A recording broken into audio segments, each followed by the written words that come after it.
Hi, and welcome to today's COVID-19 update.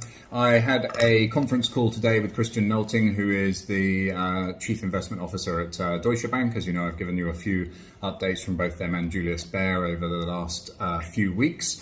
So this one basically will break it down into kind of monetary policy, stuff about the virus, stuff about markets, and what would restore confidence in their mind. And this is really just kind of the highlights from that call. So I think the first thing is that in terms of the monetary policy, fiscal policy from various countries and all the stimulus that's being put in, they feel like the main contenders really being the ECB and the Fed have made it very clear they'll do whatever it takes. In fact, the Fed has said it will buy fallen angels, which is when creditors get bond issuers get downgraded. So when you get your investment grade status removed, they're still going to buy those bonds. Now, I think what that really means is that they're just saying there's a safety net there for what would potentially be temporary downgrades, so that effectively they don't have to take these bonds off their balance sheet again. And in fact, the ECB have said something similar, which is that they will allow banks within the EU to use high yield, which is another word for junk bonds. They will allow them to use high yield as collateral for debt. Now, that's interesting, not because they're expecting banks to then suddenly go out and buy loads of high yield. I think what they're expecting is a lot of previously investment grade bonds will be downgraded to what's classified as high yield, and the bank doesn't want to have to, the ECB doesn't want to have to adjust the stress tests it imposes on banks for the downgrading of the assets that those banks are holding. So those two key things are really key in terms of what's going on. And the other point he made is that they do seem to be kind of on, both the central banks seem to be on high alert for providing more stimulus where it's needed and for solving problems where it's needed. Next thing is today there's a big EU summit. Italy will be the main conversation piece in that summit. Basically, actually, in terms of new cases, they had a little spike, but they're basically on a declining side of the curve now, and they're looking at how they can start to reopen their economy and get people back to work. But there is a European support mechanism which provides funding, and they offered 39 billion of funding to Italy, and Italy turned down that funding because they felt it would come with all the strings attached of the original financial crisis bailout, which they also declined at the time. Where they have technocratic oversight from the EU effectively controlling what they do with state-owned assets and a whole range of other things around taxation and things like that. So they wanted to retain a high degree of sovereignty, so they've refused that. So I think this is going to be a big topic of conversation today as to whether or not they can obtain stimulus without strings, and if they can get stimulus without strings, then I think that will obviously be very positive for them. But I mean, obviously there's no kind of debt crisis with Italian bonds or anything like that, like there was before, because you have got an ECB that's committed to buy pretty much anything that comes out of any EU country. So so that's interesting. On the virus side, so obviously Europe is starting to open up a little bit. Germany, Austria starting to get back to work. In fact, Christian noted he went to the office today in Frankfurt and got in his first traffic jam for about a month. So maybe he says that's a little bit too fast, but obviously it's reopening with distancing measures, compulsory wearing of masks, all that sort of stuff. Denmark is the first country in Europe to kind of reopen its schools, so that will be interesting to see how what effect that has. And he says really, there's 2 to 3 weeks now where we watch what the effects of these reopenings are. Interestingly, China, obviously where it has reopened, there is definitely a cooling in consumer discretionary spending. People aren't bouncing back to spend as much as they did before.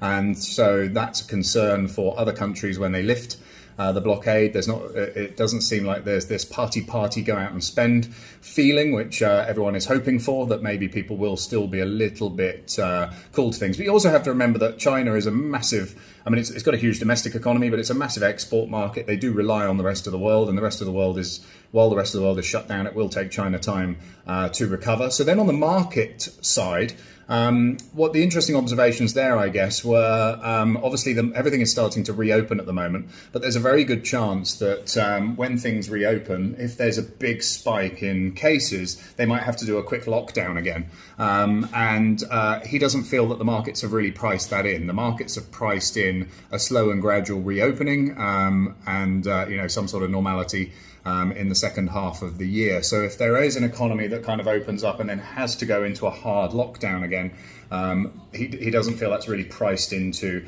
markets. But the markets are stable. There is less panic.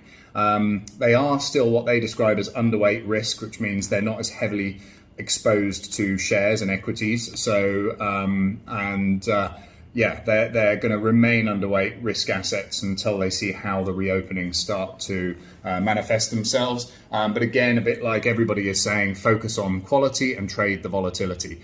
I would read that as taking high quality names, so companies with big balance sheets, companies that aren't necessarily affected so much by the crisis, and maybe using options or coupon notes or things like that in order to take advantage of those particular stocks. So kind of betting on them going up, but taking advantage if they go down as well. So getting a bit not full risk on, but trading the volatility and getting some of the upside. And then what would it take to really give them confidence? Obviously before a vaccine, which he felt was quite a long way away, so we're not really going to get a vaccine story, he feels, until the end of the year or next year. The other things would be that it's publicly acknowledged that there's enough healthcare capacity, and that drug treatment is kind of working. So there are several drugs that have been experimented with that reduce the symptoms, get people out of healthcare quicker. That could be one thing that really helps. The next thing would be wide-ranging test facilities. If testing could be expanded better, that would be the second thing that he feels would help a lot. The third thing would be some kind of tracing system. Now, interestingly, they have a really efficient tracing system here in Singapore. In the UK, they also have an app which helps with that kind of thing. There isn't much in a joined-up fashion across countries, and if countries work together, that could be a way of accelerating the kind of reopening. And then obviously there's immunity testing. So immunity testing is quite an exciting area.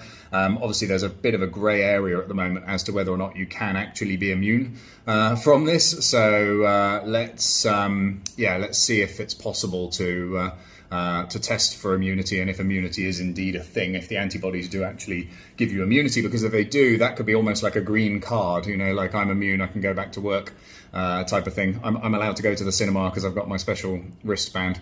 So it's the ultimate VIP list, huh? That will be really interesting just to see how that develops as well. But yeah, very, very much the story is people are starting to get back to work. Let's watch what happens over the next 2 to 3 weeks.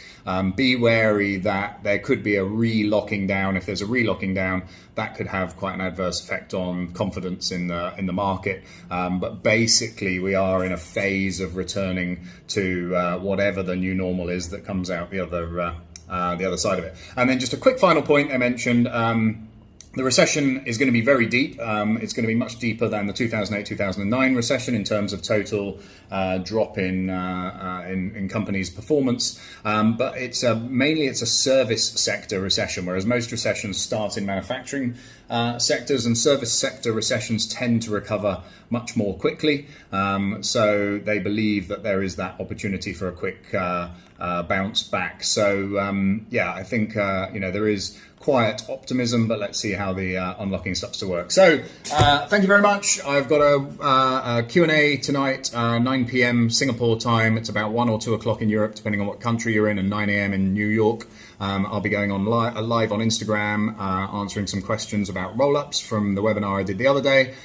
We then have another webinar on Monday, all about, again, it's about agglomeration, about entrepreneurial investing, getting impact, and various other aspects around investing. So please register for the webinar in the link in my bio on my Instagram account and join us for that. I'll see you very soon. Bye.